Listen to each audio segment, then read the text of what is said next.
35절로 42절 말씀 제가 받들어 읽겠습니다. 아침에 요나단이 작은 아이를 데리고 다윗과 정한 시간에 들로 나가서 아이에게 이르되 달려가서 내가 쏘는 화살을 찾으라 하고 아이가 달려갈 때에 요나단이 화살을 그의 위로 지나치게 쏘니라. 아이가 요나단이 쏜 화살 있는 곳에 이를 즈음에 요나단이 아이 뒤에서 외쳐 이르되 화살이 내 앞쪽에 있지 아니하냐 하고 요나단이 아이 뒤에서 또 외치되 지체 말고 빨리 다름질하라 하매 요나단의 아이가 화살을 주워 가지고 주인에게로 돌아왔으나 그 아이는 아무것도 알지 못하고 요나단과 다윗만 그 일을 알았더라. 요나단이 그의 무기를 아이에게 주며 이르되 이것을 가지고 성읍으로 가라 하니 아이가 가매 다윗이 곧 바위 남쪽에서 일어나서 땅에 엎드려 3번 절한 후에 서로 입맞추고 같이 울되 다윗이 더욱 심하더니 요나단이 다윗에게 이르되 평안히 가라.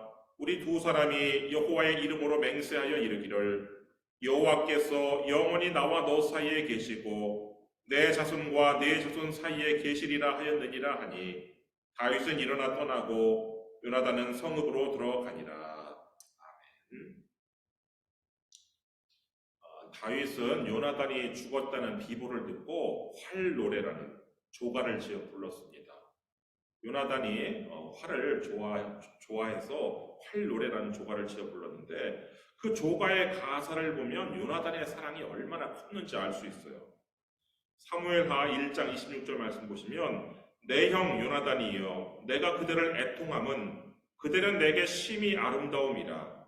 그대가 나를 사랑함이 기이하여 여인의 사랑보다 더하였도다.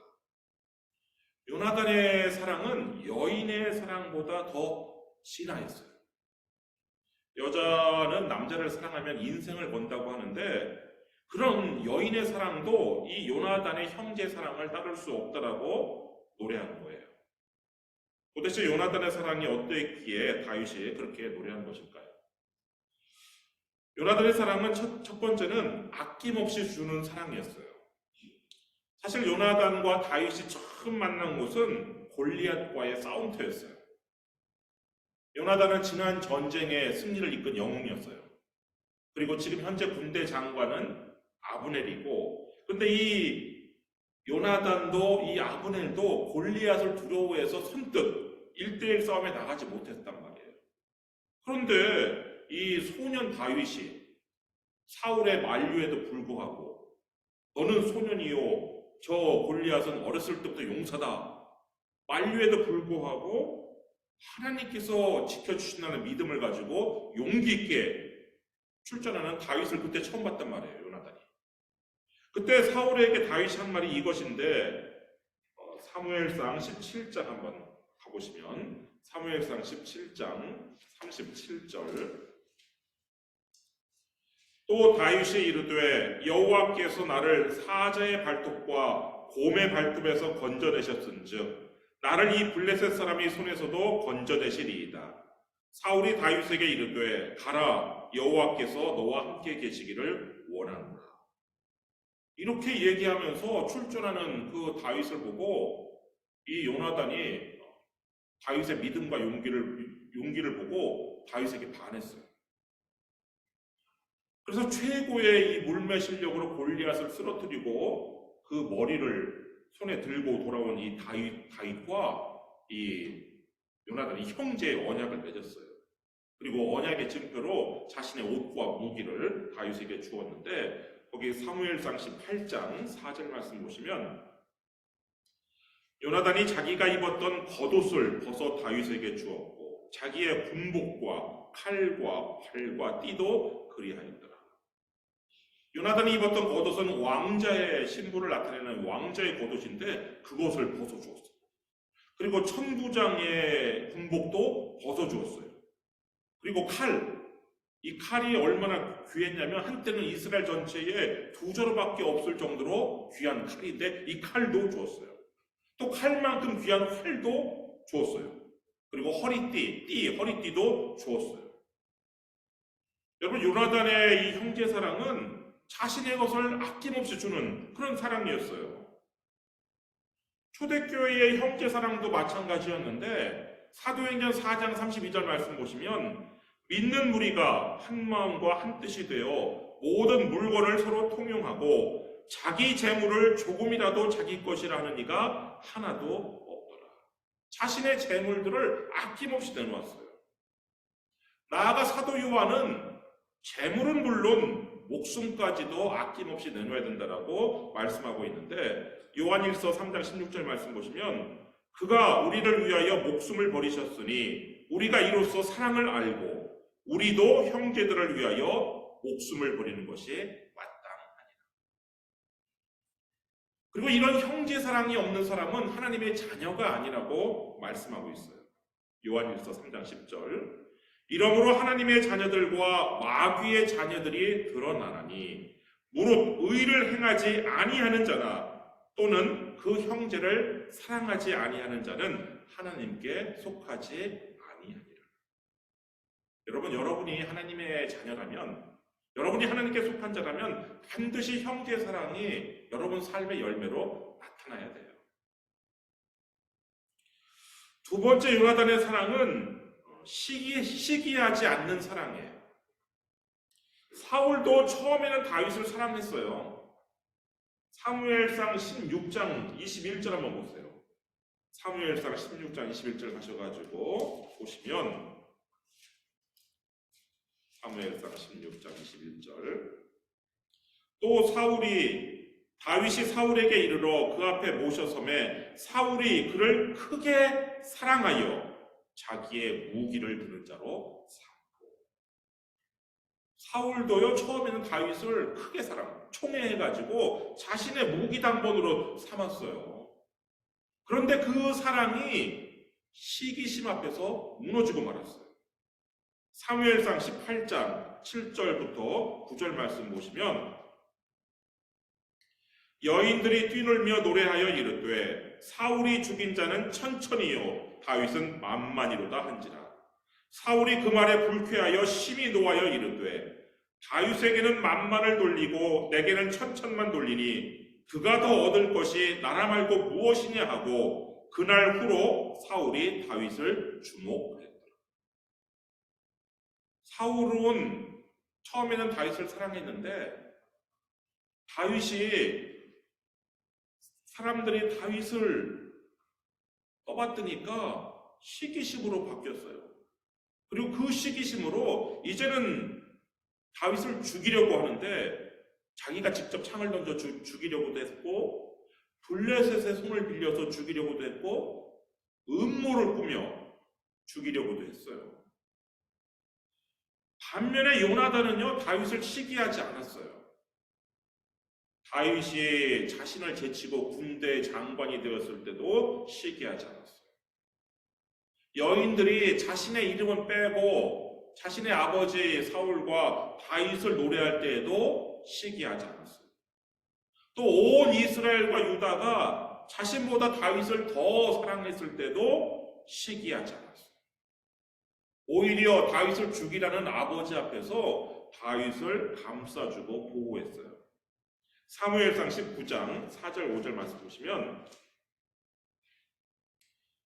요나단이 그의 아버지 사울에게 다윗을 칭찬하여 이르되 원하건대 왕은 신하 다윗에게 범죄하지 마옵소서. 그는 왕께 득죄하지 아니하였고 그가 왕께 행한 일은 심히 선함이니이다. 그가 자기 생명을 아끼지 아니하고 블레셋 사람을 죽였고 여호와께서는 온 이스라엘을 위하여 큰 구원을 이루셨으므로 왕이 이를 보고 기뻐하셨거늘 어찌 까닭없이 다윗을 죽여 무죄한 피를 흘려 범죄하려 하시나이까. 시기하지 아니하고 다윗을 감싸주는 이 요나단의 그 중재로 이 다윗은 죽을 고비를 넘기고 사울왕 앞에 다시 설 수 있었어요. 7절 말씀 계속해서 보시면 요나단이 다윗을 불러 그 모든 일을 그에게 알리고 요나단이 그를 사울에게로 인도하니 그가 사울 앞에 전과 같이 있었더라. 여러분, 요나단의 형제 사랑은요 시기하지 아니하고 감싸주는 사랑이었어요. 성경은 사랑에 대해서 시기하지 않는 것이라고 말씀하고 있어요. 고린도전서 13장 4절 말씀 보시면 사랑은 오래 참고 사랑은 온유하며 시기하지 아니하며 사랑은 자랑하지 아니하며 교만하지 아니하며. 세례 요한은 시기하지 않는 사랑을 우리에게 보여주는데요. 세례 요한과 예수님의 처음 관계는 세례 요한이 요단강에서 세례를 베풀 때에 예수님이 나오셔서 세례 요한이 예수님에게 세례를 베풀었던 그런 관계란 말이에요. 그런데 이 관계가 점점 역전되기 시작해요. 그러니까 이 세례 요한의 제자들은 자신들의 스승인 세례 요한이 어디서 듣도 보도 못한 나사렛이라는 동네에서 온 전직 목수 출신인 그 나사렛 예수에게 밀리는 것이 속상했어요. 그래서 요한복음 3장 26절 말씀 보시면 그들이 요한에게 가서 이르되 라삐여 선생님과 함께 요단강 저편에 있더니 곧 선생님이 증언하시던 이가 세례를 베풀매 사람이 다 그에게로 가더이다. 전에는 사람들이 다 자신의 스승에게 찾아왔는데 이제는 사람들이 전부 다 나사렛 예수에게 간다는 거예요. 한국인들은 이런 상황이 발생하면 배가 아파 견디지 못하죠. 오죽하면 어느 주한 미 대사가 임기를 마치고 이임하면서요 이런 말을 남겼어요. 한국인은 배고픈 것은 참아도 배 아픈 것은 참지 못한다. 그런데 세례 요한은요 뭐라고 이 제자들한테 말을 하냐면 이렇게 얘기해요. 요한복음 3장 30절 말씀 보시면 그는 흥하여야 하겠고 나는 쇠하여야 하리라. 시기하지 않는 이 세례 요한의 사랑은 세례 요한을 아주 큰 인물로 만들어 주었는데요. 마태복음 11장 11절 말씀 보시면 내가 진실로 너희에게 말하노니 여자가 낳은 자 중에 세례 요한보다 큰 이가 일어남이 없도다. 그러나 천국에서는 극히 작은 자라도 그보다 크니라. 예수님께서 친히 말씀하셨어요. 이 땅에 여자가 낳은 자 중에 세례 요한이 가장 큰 사람이다. 여러분도 시기하지 않는 사랑으로 큰 인물이 되기를 주님의 이름으로 축원합니다. 세 번째 요나단의 사랑은요, 약속을 지키는 사랑이었어요.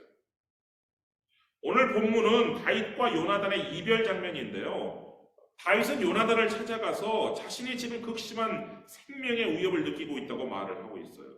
사무엘상 20장 3절 말씀 보시면 다윗이 또 맹세하여 이르되 내가 네게 은혜 받은 줄을 내 아버지께서 밝히 알고 스스로 이르기를 요나단이 슬퍼할까 두려운즉 그에게 이것을 알리지 아니하리라 함이니라.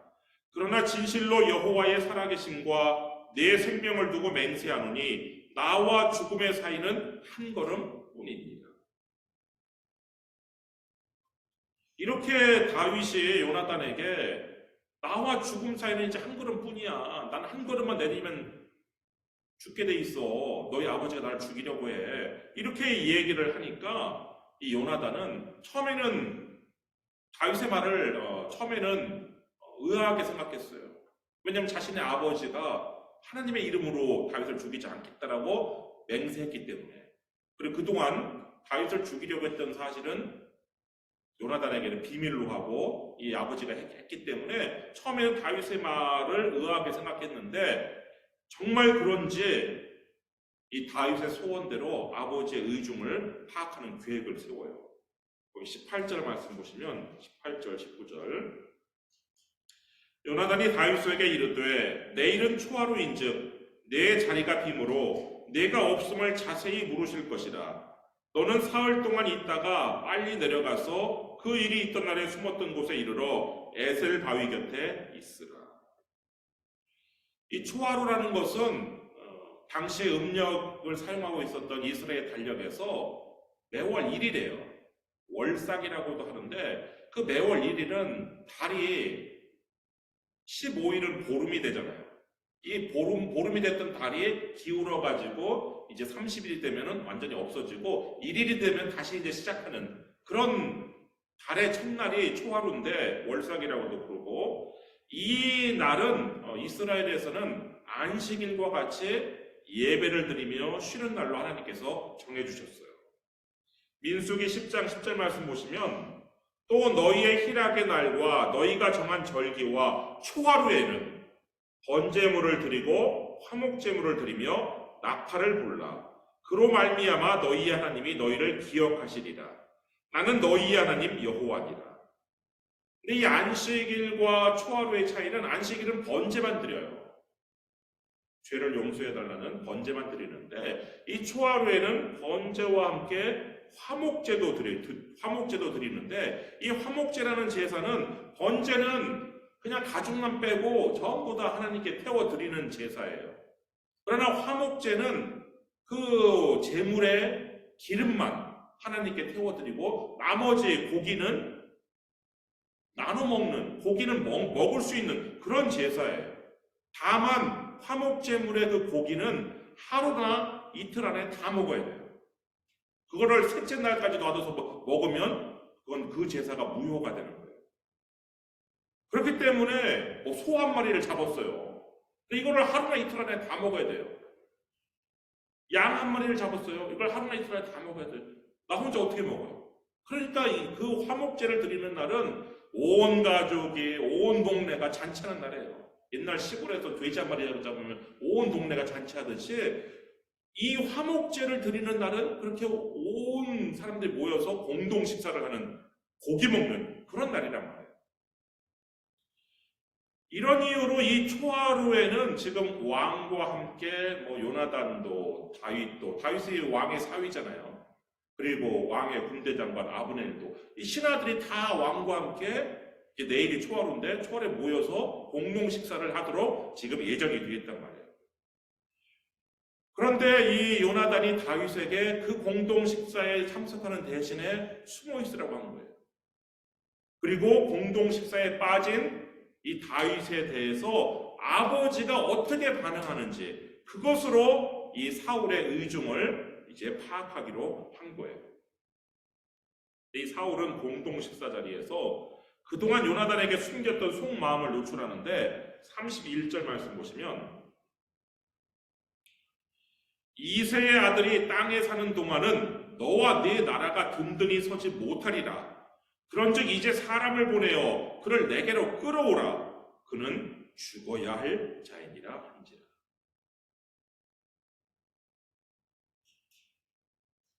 요나단은요, 이 무지한 다윗을 끌어오라는 이 부당한 아버지의 명령에 32절과 같이 따져 물어요. 요나단이 그의 아버지 사울에게 대답하여 이르되, 그가 죽을 일이 무엇이니까? 무엇을 행하였나이까? 도대체 다윗이 뭘 행했길래 다윗을 죽이려고 하십니까? 이렇게 따져 물으니까 이 사울이 요나단을 죽이려고 해요. 33절 보시면, 사울이 요나단에게 단창을 던져 죽이려 한지라. 요나단이 그의 아버지가 다윗을 죽이기로 결심한 줄 알고, 아버지가 아들을요 단창을 던졌어요. 죽이려고. 근데 요나단도 잘 피했나 봐요.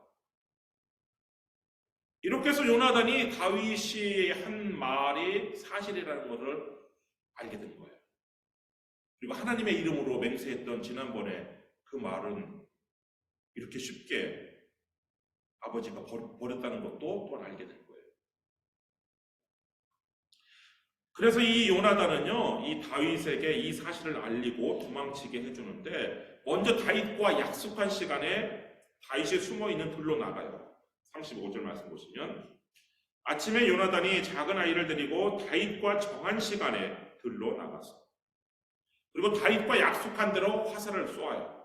36절, 아이에게 이르되 달려가서 내가 쏘는 화살을 찾으라 하고, 아이가 달려갈 때에 요나단이 화살을 그의 위로 지나치게 쏘리라. 다음으로 다윗과 약속한 대로 사울이 다윗을 해치려 한다는 사실을 알려주어요. 37절, 아이가 요나단이 쏜 화살 있는 곳에 이를 즈음에 요나단이 아이 뒤에서 외쳐 이르되, 화살이 내 앞쪽에 있지 아니하냐 하고, 화살이 내 앞쪽에 있다는 말, 이 말이 서로 약속한 말인데 사울이 너를 해치려고 하니까 우리 아버지가 너를 해치려 하니까 너는 안전한 곳으로 얼른 도망쳐라. 피신하라. 그런 둘만의 약속 신호였단 말이에요. 39절 그 아이는 아무것도 알지 못하고 요나단과 다윗만 그 일을 알았더라. 일단 요나단은 화살을 주어가지고 아이를 성읍으로 돌려보내요. 40절 요나단이 그의 무기를 아이에게 주며 이르되 이것을 가지고 성읍으로 가라 하니 그리고 나서는 다윗과 작별 인사를 해요. 41절 아이가 가매 다윗이 곧 바위 남쪽에서 일어나서 땅에 엎드려 3번 절한 후에 서로 입맞추고 같이 울되 다윗이 더욱 심하더니 얼마나 그 이별이 슬펐는지 우는데 다윗이 더 심하게 울었어요. 그리고 이 다윗을 이제 요나단이 평안히 보내줘요. 42절 요나단이 다윗에게 이르되 평안히 가라. 우리 두 사람이 여호와의 이름으로 맹세하여 이르기를 여호와께서 영원히 나와 너 사이에 계시고 내 자손과 네 자손 사이에 계시리라 하였느니라 하니 다윗은 일어나 떠나고 요나단은 성읍으로 들어갑니다.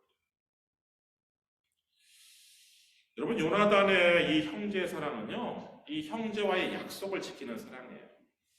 사실 이 형제와의 약속을 지키는 것은 요나단에게 유익한 일이야, 유리한 일이 아니에요. 이익이 되는 일이 아니에요. 왜? 아버지 사울이 보는 것처럼 다윗이 살아있으면 요나단이 왕이 되지 못해요. 그러니까 다윗과 약속을 지키는 것은 요나단에게는 손해가 되는 일이란 말이에요. 근데 사랑이라는 것은 내게 손해가 되더라도 약속을 지키는 것이 그게 바로 사랑인데 고 김수환 추기경이 약속을 지키는 것이 사랑이라고 말했어요. 특별히 부부의 사랑은 결혼식 할 때 결혼 서약을 지키는 것이 그것이 사랑이라고 얘기하고 있어요. 그래서 결혼식을 하나님 앞에서 또 모든 증인들 앞에서 결혼 서약을 정말 신중하게 하는 것이 굉장히 중요한 일인데 부부의 사랑이 결혼 서약을 지키는 것이라면 형제의 사랑은 형제들이 맹세하는 것을 지키는 것이 형제의 사랑이에요. 이 요나단은 자신에게 손해가 됨에도 불구하고 그 맹세를 다윗에게 지켰어요. 후에 왕이 된 다윗은 역시 또한 요나단과 지금 헤어질 때 했던 약속, 그 약속을 지켜요. 사무엘하 9장 7절 말씀 보시면 다윗이 그에게 이르되 무서워하지 말라.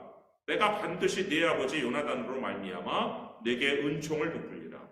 내가 네 할아버지 사울의 모든 밭을 다 내게 도로 주겠고 또 너는 항상 내 상에서 떡을 먹을지니라 하니. 요나단에게는 두 다리를 저는 절름발이 아들이 하나 남았어요. 근데 이 아들은 사울 왕가가 몰락하면서 이 아들은 다윗 왕조가 자신을 죽이진 않을까 늘 두려움 속에서 숨어 살았어요. 그것도 그런 것이 다윗을 반대하는 다윗 왕조를 반대하는 사람이 사울의 적통인 이 무비보셋을 옹립해서 언제든지 반역을 일으킬 수 있기 때문에 옛날 조선시대 같았으면은 이 무비보셋 같은 사람을 멀리 귀양 보내고 그런 다음에 죽였단 말이에요. 그러니까 지금 이 다윗 앞에 이 무비보셋이 오니까 얼마나 무섭겠어요. 나는 이제 죽었구나. 근데 다윗이 그 무비보셋에게 무서워하지 말아라. 내가 네 아버지 요나단과 한 약속을 지키려고 너를 불렀다.